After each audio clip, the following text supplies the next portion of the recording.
talking about a schedule for an older student. A lot of our older students, they thrive on technology. They're really good at technology, usually so much better than we are. They're great on devices. They're great on, Google Classroom and all those platforms that your amazing Bernie ISD teachers have set up. However, they're so good at devices, sometimes they might be reluctant to leave that device. They might be going from their computer to an iPad or a phone or something, and we really need to get them moving and doing some different things.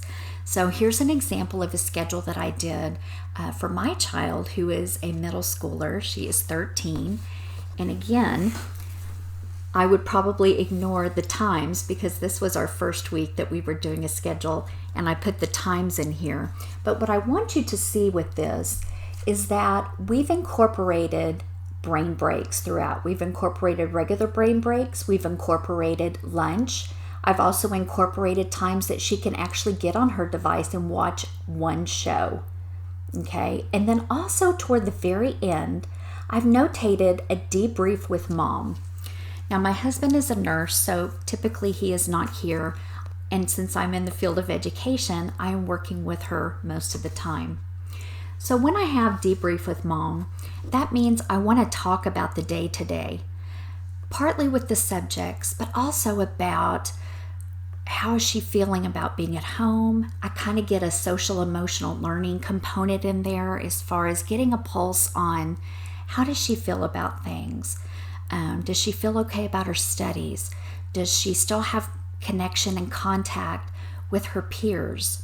Having that debriefing time, and when you write it in, it really solidifies that you're going to do it. It's part of the schedule and that you're going to do it every day.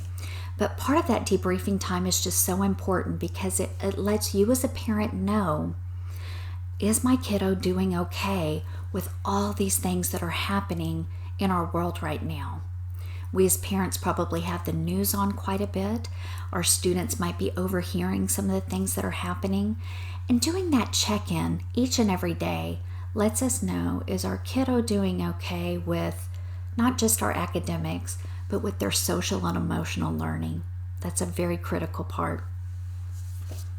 Another part of the schedule, if you've got a child that might be really overwhelmed by all the things that they have to do each and every day, a really simple strategy that you can do is a sticky note method.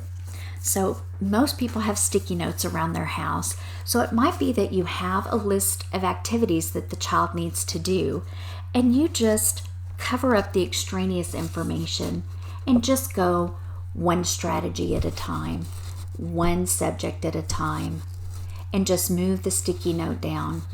Visually, this takes some of the overwhelming clutter out of the schedule and all the things that need to be done. But it also serves, as the sticky note goes down, it serves as a marker that that kiddo is continuing to make progress on all the things they have to do. And when they get to the very end, they're done for the day. It's almost like crossing something off your list. You feel really empowered, like you're getting things done. It's a really simple strategy, but can be really effective for some students that get overwhelmed with that long to-do list.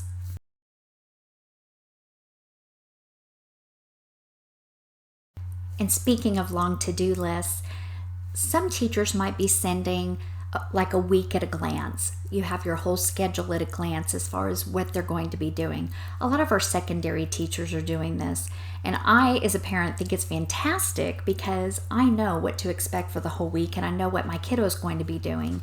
However, again, if you've got a student that is very overwhelmed when they see something like, oh, I've got to do all of these things for the entire week, you can do one of two things, okay? I like printing out the schedule. I like seeing what needs to happen. I sit down first and foremost with my student and I go through the expectations and what is going to be happening for the week. Then, again, you can use one of two things. You can use that sticky note method and just start with Monday and cover up the extra information. Just have them focus on Monday. But the other thing you can do is just simply do a folding. So all I'm going to do is fold the paper so that the student just sees Monday and what's happening Monday.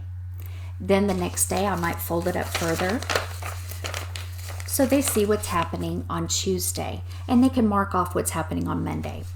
Now, this might sound like a super simple strategy, but it can make a world of difference for our kids that are trying to go through everything that they have to go through day by day.